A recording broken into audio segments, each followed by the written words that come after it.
Hello everyone, this is Craig from Evolution Fitness, and today I've just got a short video just on a wee kind of Q&A session that I'm going to do hopefully every week. Hopefully I'll be recording it every Sunday for release on Sunday evening, maybe Monday morning. And it's just going to be a mixture of questions that people either send me through social media or any that I get from any kind of clients or customers in the gym, or just any kind of frequently asked questions. So I've got just a wee list of questions in front of me, of ones that I've gathered over the last kind of couple of weeks or so. I'm not sure if I'll get through them all. I'll just see how long the video is going to take, and I'll just decide which ones I'm going to leave for next week. So I'm just going to dive right in. The first one's from Brian, and his question is, how long before getting results? So that's quite an open-ended question, I think, that one. It's not a bad question, but it's quite kind of vague, and I think it is really relative to what your goals are and what your expectations are of those goals. So from what I remember when I was speaking to Brian on this one, after I'd done a wee bit of digging as to what he was actually wanting to achieve, or what he actually meant by question, is the guy was just wanting to kind of pack on a bit of muscle. So he wanted to kind of grow muscle and get to a certain weight, so he's wanting to gain weight as opposed to lose weight. And also obviously just wanted to do that by getting as much lean muscle as possible. So as I says to him, I mean, it's especially in muscle building, it takes a while to build muscle.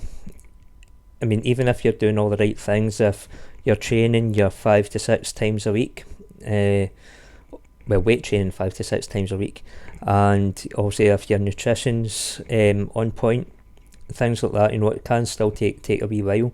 So it just depends on what he means by getting results. So what I says to Brian is, he should think about what he wants to gain kind of long term, and he told me what target weight he wanted to reach.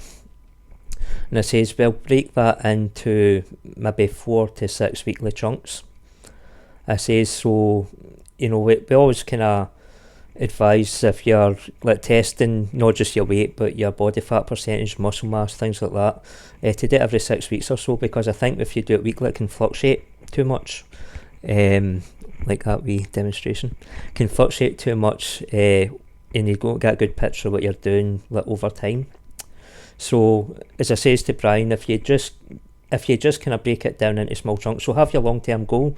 So say he wanted to pack on, I don't know, maybe 3 kilo of muscle, which is a lot to pack on. That could be a long-term goal. It could be a year, it could be 2 years down the line, but you should measure it kind of regularly, probably no less than maybe 4 weeks at a time. So I say to them 4 to 6 weeks, and you'll definitely start seeing the results kind of build up.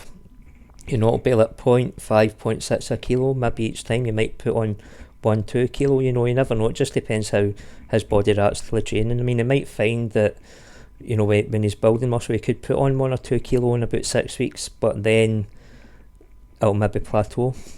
And it'll look like he's not really putting on much at all, in which case you need to kind of change your training methods up, and kind of maybe try different methods. Make sure he's using progressive overload, and adjust obviously his diet as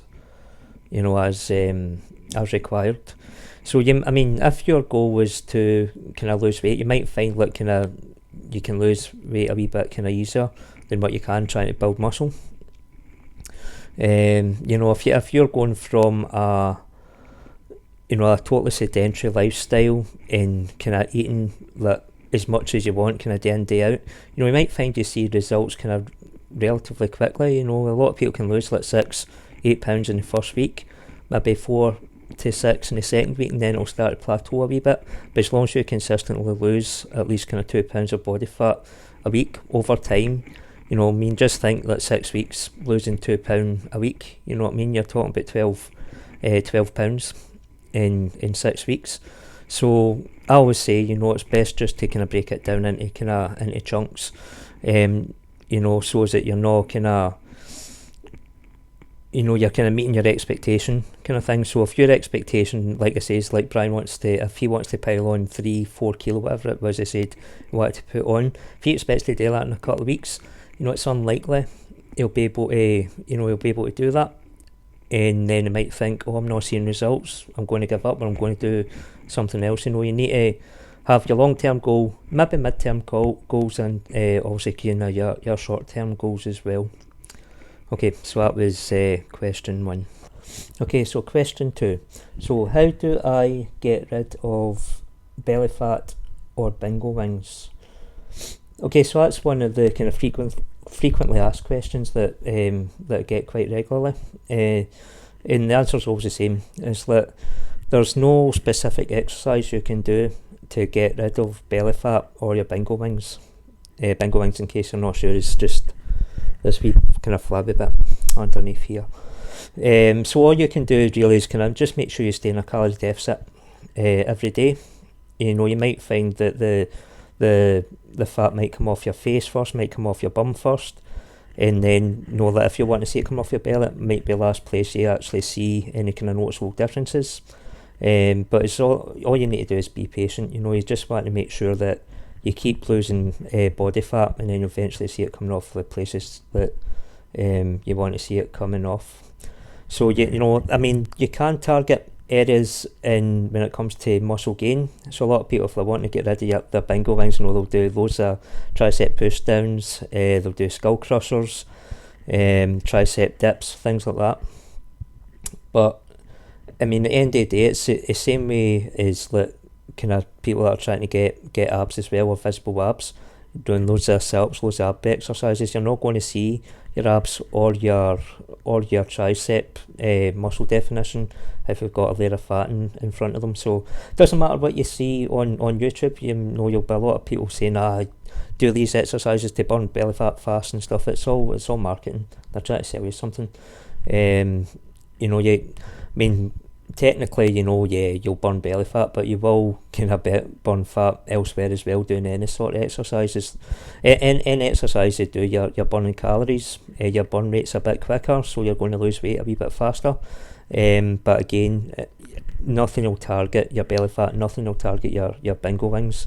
All you can do is obviously make sure you stay in that calorie deficit. Okay, question 3. When during a PPL split should you perform reverse flies? Okay, so PPL split, and so that's from Jimmy. PPL split, push, pull and leg split.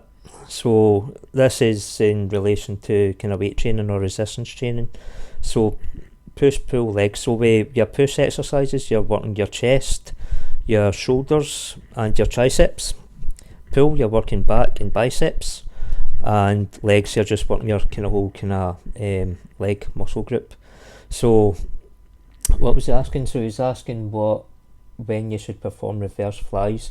So I suppose he's thinking that when you're working your rear delts or your reverse flies, you'll be working your rear delts. So reverse flies can be done a couple of different ways. You can do it with cables, using cable crossover. So one cable here, and then you're basically pulling back. You know, or you can do it on an incline bench with dumbbells, again on a kind of 45 degree angle, just taking it up to the side. Or you can just do it just standing, also kind of flexing the hips, and just doing that sort of motion there. So I think he's thinking that, you know, is it a pull exercise? Well, yeah, it pretty much is. I would tend to do it when I'm doing back and biceps, because although it's your shoulders, it's like a kind of rear shoulder, the rear of your shoulder you'll be getting worked. But at the same time as well, you're hitting your traps, your upper traps, your rhomboids. So there's a lot of kind of muscles in your back that's getting worked as well. So I would always kind of do it as a pull exercise. So yeah, so I would say probably during your push workout, we're working like chest, shoulders and triceps. You know, you can kind of avoid them then if you want. You know, if you know you're definitely going to do a pull day that week, you know what I mean, you can, when you're working your shoulders, you'll be working your front delts anyway when you're like bench pressing or chest pressing. But you can do also your Arnold press. You could do like lateral raises, things like that. and then you can concentrate hitting more the rear delts when it comes to your back day. So again, if it's a push-pull leg split, you know, I would say it's a pull exercise, so I would usually do it personally anyway. If I was training or if I was PTing, I would do any kind of reverse flies as part of my pull day. You know, like some my split at the moment is push, pull legs, upper body, lower body.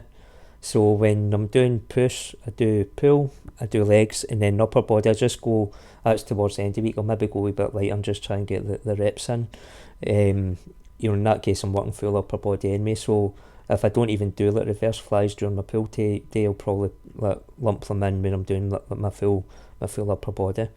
So yeah, if you're doing a PPL split, personally I would do, yeah, I'd include them in my pull day, but again, personal preference. You know, if you want to see it as a shoulder exercise, then, you know, fine, you can do it in your push day if you like. Just remember that if your back's fatigued, if you're feeling a wee bit of kind of tension in your traps or your any other kind of back muscle, you know, just be careful that when you go to do your pull day that you're not kind of overworking that muscle group.